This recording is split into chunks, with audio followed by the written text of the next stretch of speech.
Level போங்க நண்பர்களே. தாறு மாறு தக்காளி சோறு. நான் கூட பயந்துட்டே இருந்தேன் ப்ரோ, இன்னைக்கு பெருசா கண்டென்ட் இருக்காது போல, அந்த வீடு கொஞ்சம் போர் அடிக்கும் போல நினைச்சேன். இல்ல, வீட்டுக்குள்ள ஏகப்பட்ட கண்டென்ட் இருக்குது.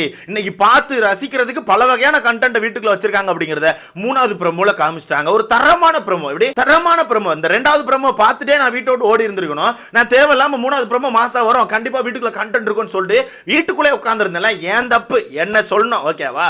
விட்டுருக்கீங்க பாருங்க ஒரு ப்ரோமோ. என்ன இருக்கு, என்ன இருக்கு, அது என்ன கேம் இது? ஏதோ ஒரு படத்துல வருமே, ஐயா நல்ல ஒரு படம், நம்ம சிவகார்த்திகேயன் அவர்களுக்கான படம் பிரின்ஸ் நினைக்க. அந்த படத்துல இந்த டாஸ்க்கை கொண்டு வருவாங்கல்ல, நம்ம யோகி பாபு வந்து டம்மு டிம்முன்னு அடிச்சு கையில் அடிச்சு விளாண்டுட்டு இருப்பாங்களா, அந்த டாஸ்க்கை வீட்டுக்குள்ள விளாண்டுட்டு இருக்காங்க ப்ரோ. அதை டாஸ்க்னு கூட சொல்ல முடியாது, அது ஒரு கேம்னு வேணா சொல்லிக்கலாம். அந்த கேமை மாத்தி மாத்தி விளாண்டுட்டு இருக்காங்க. இதுல வன்மத்தை தீர்த்துக்கிறாங்க. இதுல வினோத் அவர்கள் என்னன்னா தண்ணி பழத்தை பிடிச்சு போட்டு அடி அடி அடிச்சிட்டு இருக்காரு. தண்ணி பழம் கை வலிக்குன்னு ஓடுறாரு. அதுக்கடுத்து நம்ம காமு மாமாவும் தண்ணி பழமும் விளாடுறாங்க. இதெல்லாம் ஒரு ப்ரமோன்னு விட்டுருக்கீங்க தெரியுமா? நாங்க எப்படிப்பட்ட ப்ரமோ பார்த்த ஆட்கள் தெரியுமா? ப்ரமோ பார்வதினா யாருன்னு தெரியுமா? ப்ரமோ பார்வதினா யாருன்னு தெரியுமாங்க? அப்படிப்பட்ட ப்ரமோ பார்த்துட்டு இந்த மாதிரி மொக்கையா ப்ரமோ விடும்போது எங்களுக்கு எவ்வளவு வருத்தமா இருக்கு தெரியுமா? நான் ஒரு விஷயத்த சொல்லியிருந்தேன், கண்டிப்பா உங்களுக்கு ஞாபகம் இருக்கும்னு நினைக்கிறேன். வீட்டுக்குள்ள பிக் பாஸ் வந்து இவங்க எல்லாரையும் பிடிச்சு போட்டு கொல்லுன்னு கொல்றாருன்னு சொல்லிட்டு, அது எனக்கு தெரிஞ்சு இதுக்கு அப்புறம் தான் நடக்கும்னு நினைக்கிறேன். ஏன்னா ரொம்ப ஜாலியா, ரொம்ப என்டர்டெயின் பண்ணிட்டு அவன் அங்கங்க ஜாலியா சுத்திட்டு இருக்கான். இதுல பிக் பாஸ் ஆல்ரெடி ஒரு ரூல்ஸை போட்டிருக்காரு, இந்த வீட்டுக்குள்ள கொடுத்திருக்க யூனிஃபார்மை ஃபுல்லா தான் போடணும்னு சொல்லிட்டு. ஆனா உள்ள பார்த்தா ஒருத்தர் அறகுறையா சுத்திட்டு இருக்காங்க. அது என்ன ஒரு அறகுறையான்னு கேட்டீங்கன்னா, அரோராவை தான் அப்படி சொல்ல வந்தாங்க. அரோரா வந்து பாதி ட்ரெஸ்ஸா போட்டிருக்காங்க அப்படிங்கிறத நான் அறகுறையா அரோரா சுத்துறாங்கன்னு சொல்ல வந்தேன். தப்பாலாம் நான் எதுவும் பேசல. நான் எதுக்கு தப்பா சொல்ல போறேன் சொல்லுங்க? ஸோ அந்த வகையில் அரோரா அவர்கள் மேலே சட்டை போடாமல் சுத்திட்டு இருக்காங்களே, எதுக்கு? இது பிக் பாஸ் ரூல்ஸ்க்கு ஆப்போசிட் ஆனது தானே. ஆனால் பிக் பாஸை சொல்லி நான் என்னங்க பண்ணேன்? அவரே இஷ்டத்துக்கு ரூல்ஸை மாத்திட்டு இருக்காரு. வீட்டுக்குள்ள ஒரு நாள் ஒரு ரூல் போடுறாரு, அடுத்த நாள் இன்னொரு ரூல் போடுறாரு, அதுக்கு அடுத்த நாள் இன்னொரு ரூலை போடுறாரு. அவரே இஷ்டத்துக்கு ரூல்ஸை மாத்திட்டு இருக்காரு. பின்ன வீட்டுக்குள்ள இருக்கவன் கேட்பானா இல்லையா? பட் இந்த விஷயத்துக்கு மட்டும் எனக்கு ஆன்சர் பண்ணுங்க. பிக் பாஸ் இப்படி ஒரு ரூல் போட்டிருக்காருல, வீட்டுக்குள்ள இவங்க போய் அந்த டாஸ்கை வின் பண்ணி அந்த லாக்கர் ரூம்குள்ள போயிட்டு ஏதாவது ஒரு சட்டை எடுத்துட்டு வந்தா அந்த சட்டையை கூட இவங்க தனியாக போட முடியாது. மேபி அந்த சட்டைக்கான பேண்ட் கிடைச்சா மட்டும்தான் ஃபுல் ட்ரெஸ்ஸாக தான் போட முடியும். அப்படி இருக்கும்போது எப்படி இவங்க மட்டும் சட்டையை போட்டு சுத்திட்டு இருக்காங்க? இதில் பார்த்தா கானா வினோத் ஃபுல் சட்டை போட்டிருக்காரு. என்ன நடக்குன்னே தெரில. ஸோ எனக்கு தெரிஞ்சு மேபி இதுக்கு முன்னாடியே பிக் பாஸ் வந்து அந்த ட்ரெஸ் எல்லாம் கொடுத்து அனுப்பியிருந்திருக்கணும். ஏன்னா அதுக்கப்புறம் தான் இந்த சத்தியெல்லாம் வாங்கியிருப்பாங்க நினைக்கிறேன். ட்ரெஸ் எல்லாம் கொடுத்து அனுப்பி என்னமோ பண்ணுங்க போங்கன்னு சொல்லிட்டு சுத்த விட்டுருக்கணும். இவனை ஜாலியாக விளாண்டுட்டு இருந்திருக்கானுவன். அதுக்கப்புறம் தான் கூட்டு போட்டு பிக் பாஸ் அடின்னு அடிச்சிருக்காப்ல. இதுதான் எனக்கு தெரிஞ்சு கண்டென்ட்டா இருக்கும். ஸோ வெயிட் பண்ணி பார்க்கலாம். பட் எனக்கு என்னன்னா, ஏன் அப்பப்போ ஒரு இஷ்டத்துக்கு ரூல்ஸா மாத்துறாரு? நீங்களே கவனிச்சிருப்பீங்க, இந்த வீக்லி டாஸ்க் கொடுத்தாங்கல்ல, வீக்லி டாஸ்க்ல முதல் நாள் ஒரு ரூல் இருந்துச்சு. என்ன இருந்துச்சு தெரியுமா? இந்த வீக்லி டாஸ்க்ல வின் பண்ற டீமுக்கு வந்து 1000 மதிப்பெண்கள்னு சொல்லியிருந்தாங்க. 1000 மதிப்பெண்கள்ல 3 பேர் தான் லாக்கர் ரூம்குள்ள போனோம். 3 பேர் வந்து 9 செகண்ட்ல அந்த லாக்கர் ரூம்குள்ள போயிட்டு பொருட்கள் எடுத்துட்டு வரணும்னு சொல்லியிருந்தாங்க. ஓகேவா? அன்னைக்கு என்ன வச்சிருந்தாங்க? 1000 மதிப்பெண்கள், 3 பேர், 9 செகண்ட். அப்படி இருக்கும்போது 1000 மதிப்பெண்களுக்கு மேல எடுத்தீங்கன்னா அதை வந்து பிக் பாஸ் ஹவுஸ் மட்டும் தான் முடிவு பண்ணுவாங்க. எந்தெந்த பொருட்கள் உங்களுக்கு வரணும், எந்தெந்த பொருட்கள் அவங்க ஆட்டையை போட்டுக்கலாம் அப்படிங்கிறத பிக் பாஸ் ஹவுஸ் மட்டும் தான் முடிவு பண்ணுவாங்கன்னு ஒரு விஷயத்தை வச்சிருந்தாங்க. ஸோ அது வந்து பார்க்க இன்ட்ரெஸ்டா இருந்துச்சு. மாத்தி சண்டை வரும்னு சொல்லி எதிர்பார்த்தோம். ஆனா ரெண்டாவது நாள் அப்படியே அந்த ரூல்ஸை மாத்தி 500 மதிப்பெண்கள் சொல்லி தான் அந்த டாஸ்க் ஆரம்பிச்சாங்க. பட் அந்த டாஸ்க் முடிஞ்சோடனே சூப்பரா பண்ணீங்கன்னு சொல்லிட்டு 1000 மதிப்பெண்கள் கொடுத்தாப்ல. அதுக்கப்புறம் 9 செகண்ட்ல இருந்து 15 செகண்டா மாத்தினாப்ல. அதுக்கப்புறம் 3 பேர் தான் உள்ள போறதா இருந்துச்சு. கடைசியில் எல்லாருமே உள்ள போலான்னு சொன்னாங்க. அது மிகப்பெரிய பெனிஃபிட்டா மாறிட்டு. ஓகேவா? பிக் பாஸ் ஹவுஸ்மேட்ஸ் வந்து நினைச்ச மாதிரி நிறைய விஷயங்களை சாதிச்சாங்க. சரி, நேத்துமே இவங்க டாஸ்க் வின் பண்ணிருக்காங்க. அதே மாதிரி 1000 மதிப்பெண்கள், ஆனா 9 செகண்டா மாத்திட்டாங்க. ஓகே, 9 செகண்டா மாத்திட்டாங்க. அதே மாதிரி எல்லாருமே அங்க போய் பொருட்கள் எடுக்கலாம்னு சொல்லியாச்சு. பட் இங்க என்ன நடந்திருக்குன்னா, காமு மாமா பொருள் எடுத்துட்டு உள்ளே நின்னுட்டார். பட் எனக்கு தெரிஞ்சு நான் இந்த டாஸ்க் அனௌன்ஸ் பண்ணும்போது ஒரு விஷயத்த கேட்ட மாதிரி ஞாபகம் இருக்கு. மேபி தப்பா இருந்தா எனக்கு கமெண்ட்ல சொல்லுங்க. பிக் பாஸ் என்ன சொல்லியிருந்தாருன்னா, அந்த லாக்கர் ரூம்குள்ள போற ஆட்கள் அந்த குறிப்பிட்ட செகண்டுக்குள்ள வெளியே வரலன்னா அவுட்டு, பொருட்கள் கிடைக்காதுன்னு சொன்ன மாதிரி தான் எனக்கு ஞாபகம் இருக்கு.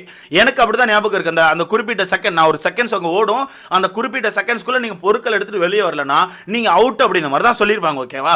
அதுதான் அந்த டாஸ்க்கு இன்ட்ரெஸ்ட் பண்ணும். ஏன்னா 9 செகண்ட் கொடுத்துருக்காங்க. 9 செகண்டுக்குள்ள டக்குன்னு ஓடி போய் டப்புன்னு எடுத்துட்டு வரணும். அதுதான் இன்ட்ரெஸ்டா இருக்கும். பட் இவர் கடைசி நேரத்தில் என்ன பண்றாரு? காமு மாமா பொருள் எடுக்காம உள்ள நிற்காரு.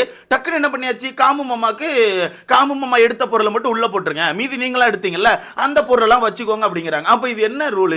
அப்பதான் எல்லாரும் போயிட்டு அவன் இஷ்டப்பட்ட பொருளை மெதுவும் அப்படி பார்த்துட்டு ஒரு சில பேர் மட்டும் எடுத்துட்டு வருவாங்க. ஒரு சில பேர் உள்ளே நிற்பாங்களே, அவன் இஷ்டத்துக்கு பார்த்து தேடிட்டு இருப்பான், உள்ளே நின்றுட்டு போறாங்க. இது வந்து ரூல்ஸே கிடையாது. ஆக்சுவலான கரெக்டான ரூல்ஸ் இல்லைல்ல. நீங்க அந்த கோட்டைக்குள்ள இருந்து அவுட்னு சொன்னீங்கன்னா அவுட் தான், மொத்த டீமே அவுட் பண்ணி விட்டுருக்கணும். நேத்து மொத்த டீமே அவுட் பண்ணல, காமு மாமா பொருளை மட்டும் உள்ள தூக்கி போட்டு மீதி எல்லாம் பொருளை கொடுத்தாச்சு. இதுல இஷ்டத்துக்கு செகண்ட்ஸை மாத்துறது, ஆட்கள் எத்தனை பேர் வேணா உள்ள போலான்னு சொல்றதா. இதுல இந்த டாஸ்க்கை மலையாளத்துல சூப்பரா பண்ணியிருந்தாங்க ப்ரோ. எப்படின்னா இதே மாதிரி தான் இருக்கும், ஓகேவா? டாஸ்க்கை வின் பண்ணி அந்த காயின்ஸ் ஹவுஸ் தான் நீங்க பொருட்கள் எடுக்கணும். ஆனா மலையாளத்துல எப்படி வச்சிருந்தாங்க தெரியுமா? இந்த லாக்கர் ரூம் அப்படிங்கிறது வந்து இப்படி ஒரு இது மாதிரியே இருக்கும், ஒரு சின்னதாக ஒரு குடோனுக்குள்ள போற மாதிரி இருக்கும், ஓகேவா? நீங்க உள்ள ஓடி போய் உள்ள பொருட்களை பார்த்து எடுத்துட்டு வரணும். உள்ள இப்படி ரேக் மாதிரி இருக்கும், உள்ள நீங்க ஓடி போய் தான் பொருட்கள் எடுக்க முடியும். நடுவில் எல்லாம் பொருட்கள் இருக்கும், ஓடி போய் வளைஞ்சு தான் போய் பொருட்கள் எடுக்கணும். அப்போ அந்த குறிப்பிட்ட செகண்ட்குள்ள வெளியே வர்றது எல்லாமே கஷ்டமா இருக்கும். பட் இவங்க ரொம்ப ஈஸியா, எதுக்குமே நாங்க செலவு பண்ண மாட்டோம், மெயின் கேட்டை திறந்து விட்டு அதுல 2 குட்டியானை நிப்பாட்டி விட்டு அதுல பொருட்கள் அடிக்கிறோம்னா எப்படி? மெயின் கேட்டை திறந்து விட்டு அதில் சும்மா ரேக் அடிக்க வச்சு அதில் பொருட்கள் எடுத்துக்கோங்க. அப்போ கோடு இங்கே தான் இருக்குது, கோட்டுக்கு இங்கேருந்து இங்கே குதிக்காம பொருட்கள் எடுக்க இங்கே குதிக்காம. இது என்னது? இது என்ன மாதிரி கொண்டு போயிட்டு இருக்கீங்க? பின்ன சீசன் இப்படி நக்கிட்டு தான் போகும். கொஞ்சமாச்சும் கிரியேட்டிவாக யோசிக்கணும். மலையாளம் பிக் பாஸ் டாஸ்க்கை தானே கொண்டு வரீங்க. அப்போ அங்கே லாக்கர் ரூம் இப்படி வச்சிருந்தாங்கன்னா அதை விட கொஞ்சம் டிஃப்ரெண்டாக தானே வைக்கணும், அதை விட கொஞ்சம் டிஃபிகல்ட்டாக தானே வைக்கணும். அதில் நீங்கள் டிஃபிகல்ட்டாகவே வைக்க மாட்டோம், நாங்கள் கடும் மொக்கையாக தான் வைப்போம். சும்மா அப்படியே ஈஸியாக அப்படி திறந்து விட்டு வச்சுருவோம்னா எப்படி? ரொம்ப மொக்கையாக கொண்டு போயிட்டு இருக்காங்க ப்ரோ. இந்த சீசன் இவ்வளோக்குள்ள படுக்கிறதுக்கான காரணம் அந்த பிக் பாஸ் டீமும் ஒரு முக்கிய காரணம் தான். அவங்க எனக்கு தெரிஞ்சு இந்த பிக் பாஸை பெருசாக ஒரு இதாக எடுத்துக்கல, ரொம்ப சீரியஸாக பண்ண மாதிரி எனக்கு தெரியல. ஏதோ விளையாட்டுக்கு பண்ணிட்டு இருக்காங்கன்னு தான் எனக்கு தோணுது. சும்மா ஏதோ எல்லா வருஷமும் பண்ணுறோம், சும்மா மக்கள் பார்த்துட்டு இருப்பாங்க, அதே மாதிரி சும்மா விடுவோம், மக்கள் பார்க்கத்தான் செய்வாங்க அப்படின்ற மாதிரி பண்ணிட்டு இருக்காங்க தான் எனக்கு தோணுது. ஸோ பார்க்கலாம் என்ன நடக்குன்னு சொல்லிட்டு. இதில் வேற வீட்டுக்குள்ள அந்த கதை இருக்க, அந்த கடந்து வந்த பாத கதையை வச்சுக்கிட்டு அதை வேற வச்சு அசிங்கப்படுத்திட்டு இருக்காங்க. அது என்னங்கிறத நம்ம அடுத்த வீடியோவில் பார்க்கலாம். ஸோ இந்த ப்ரொமோல இவ்வளோ தான் இருக்கு, மாற்றி மாற்றி சுத்துறானுவ, ஜாலியாக என்ஜாய் பண்றாங்க. அதில் தண்ணி பழம் காமு மாமா வினோத் எல்லாரும் கூட ஃபன் பண்ணிட்டு இருக்காப்ல. இதுதான் தண்ணி பழம், இதுதான் தண்ணி பழம். விஜய் பாரு கூட இல்லைன்னா தண்ணி பழம் நல்லா தான் இருப்பாரு, விஜய் பாரு கூட சேர்ந்துட்டா தண்ணி பழம் காலி, விஜய் பாரு கூட சேர்ந்துட்டா தண்ணி பழம் காலி. ஸோ அதை தான் நானும் சொல்லிட்டு இருக்கேன். ஸோ வெயிட் பண்ணி பார்க்கலாம் என்ன நடக்குன்னு சொல்லிட்டு. வரப்போகிற நாட்களில் கொஞ்சமாச்சும் அந்த விஜய் பாரு கண்டென்ட் அப்படி ஒதுக்கி விட்டு விஜய் பாரு அப்படி தனியாக ஏதோ ஒன்று பண்ணிக்கோமான்னு சொல்லி விட்டுட்டா வீட்டுக்குள்ள உள்ள மற்ற கண்டென்ட் நல்லா இருக்கும். விஜய் பாருவை பிடிச்சி நீங்கள் கண்டென்ட் கொடுக்க தான் அந்த கண்டென்ட் டிஃப்ரெண்டாக போகுது. விஜய் பாரு கத்திட்டு இருக்கும்போது கண்டுக்காம விடுங்களேன், பட் கண்டுக்காம விட்டுருக்கேன். உங்கள் வேலையை பார்த்துட்டு இருக்கேன். 4 தடவை கத்துவாங்க, 5 தடவை கத்துவாங்க, 6வது தடவை யார்கிட்டயா போய் நின்று பேச ட்ரை பண்ணுவாங்க. அவங்களும் பெருசாக அந்த விஷயத்தை ஏற்றுக்கலன்னா அவங்களுக்கு தெரிஞ்சு போயிடும் அவங்க கண்டென்ட் காலின்னு. ஏன்னா அவங்க கையில் வச்சிருக்க கண்டென்ட்டே கத்துறது மட்டும்தான். கத்திட்டு சுத்திட்டே இருப்பாங்க, அதுதான் உங்களுக்கான கண்டென்ட்.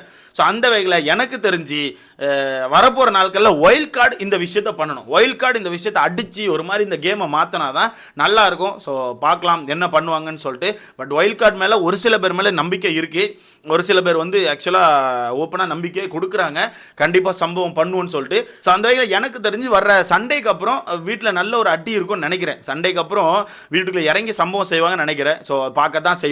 ஒருத்தர் மேலே எனக்கு மிகப்பெரிய நம்பிக்கை இருக்கு ப்ரோ, பிரஜன். ஒருத்தர் இல்லை 2 பேர் மேலே, பிரஜன் மேலே அமித் மேலே, இவங்க 2 பேர் மேலே எனக்கு மிகப்பெரிய நம்பிக்கை இருக்குது. இதில் பிரஜன் மேலே நான் பெரிய நம்பிக்கை வச்சிருக்கேன். ஏன்னா அவர் இந்த ப்ரோமோல வேற ஒன்று சொல்லியிருந்தார், இது வந்து சாதாரண என்ட்ரி கிடையாது, இது வந்து உங்களோட கடைசி வார்னிங், உங்களுக்குலாம் கொடுக்குற கடைசி வார்னிங் அப்படின்ற மாதிரி சொல்லியிருந்தாங்க. ஸோ பார்க்கலாம், எனக்கு தெரிஞ்சு நல்லபடியாக இருக்கும்னு நினைக்கிறேன். ஆனால் நீங்கள் சொதப்பிட்டீங்கன்னா முடிஞ்சிடேன், அதை நான் ஓப்பனாக சொல்கிறேன். நீங்கள் மட்டும் அங்கே போயிட்டு கையை விரிச்சிட்டிங்கன்னு நினச்சிக்கோங்களேன், இந்த பிக் பாஸை யாராலையும் காப்பாற்ற முடியாது அப்படிங்கிறது தான் உண்மை. ஸோ பார்க்கலாம் என்ன நடக்குன்னு சொல்லிட்டு. ஸோ உங்களுக்கான கருத்தை சொல்லுங்கள். அந்த 3வது ப்ரோமோ இப்படி இருந்து ரசிச்சிங்களா? ப்ரோமோ பார்வதி இல்லாத ப்ரோமோ உங்களுக்கு எப்படி இருக்குது? ஒருவேளை ப்ரோமோ பார்வதி வந்தால் நல்லா இருக்குமா, இல்லை ப்ரோமோ பார்வதி வர வேணாம் ப்ரோ இப்படியே பிக் பாஸை கொண்டு போகணும்னு நினைக்கிறீங்களா? இதை பற்றி உங்களுக்கான கருத்தை மறக்காம கமெண்ட்ல போடுங்க. இன்னைக்கு போரிங் தான், எனக்கு தெரிஞ்சு இன்னைக்கு போரிங் தான், இப்படி தான் போயிட்டு இருக்கோம், வேற ஒன்றுமே இருக்காது, நார்மலாக போயிட்டு இருக்கோம். ஸோ உங்களுக்கான கருத்தை மறக்காம கமெண்ட்ல போடுங்க. என்ன நடக்குது? ஓட்டுக்கள் எடுக்கிறாங்க. சரி இந்த நல்ல கதை சொன்னவங்களுக்கு ஓட்டுக்கள் எடுத்து நாமினேஷன் ஃப்ரீ பாஸ் கொடுக்குறாங்க. இதில் வியானா வந்து அப்படி பாவமாக மூஞ்ச வச்சு நிற்கிறாங்க, எனக்கு ஓட்டு போடுங்கடா, பாவமாக இருக்கடா அப்படின்ற மாதிரி. பார்ப்போம் யாருக்கு ஓட்டுகள் வருது, யார் இந்த நாமினேஷன் ஃப்ரீ பாஸை வாங்குறாங்கன்னு சொல்லிட்டு. இவங்க விளையாடுற விளையாட்டுக்கு நாமினேஷன் ஃப்ரீ பாஸ் ஒரு கேடான்னு கேட்குறேன். நான் என்ன கேட்குறேன், இவங்க விளையாடுற விளையாட்டுக்கு நாமினேஷன் ஃப்ரீ பாஸ் ஒரு கேடா? எதுக்கு இத்தனை நாமினேஷன் ஃப்ரீ பாஸ்? வீட்டுக்குள்ள நாமினேஷன் ஃப்ரீ பாஸ் அள்ளி கொடுத்துட்டு இருக்கீங்களா? எதுக்கு? அதுவே இந்த வீட்டை அழிக்குது. ஒன்று நாமினேஷன் ஃப்ரீ பாஸ் இந்த வீட்டை அழிக்குது, 2வது இந்த டீலக்ஸ் ரூம் ஒன்று வச்சுக்கிட்டு உன்ன 10 மணி வரைக்கும் தூங்குங்க, 11 மணி வரைக்கும் தூங்குன்னு சொல்லிட்டு பண்ணுறது, அதுவுமே இந்த வீட்டை அழிக்குது. ஸோ பார்க்கலாம் என்ன நடக்குன்னு சொல்லிட்டு. வீட்டுக்குள்ள நாமினேஷன் ஃப்ரீ பாஸை கனி அவர்களும் கலையரசன் அவர்களும் தட்டிட்டாங்க போல. அதை நான் என்ன அடுத்த வீடியோவில் சொல்கிறேன். ஃபுல்லாக முடியும் கலையரசனுக்கு வேஸ்ட்டு, கனி அவர்கள் மட்டும் தான் தப்பிச்சிட்டாங்க.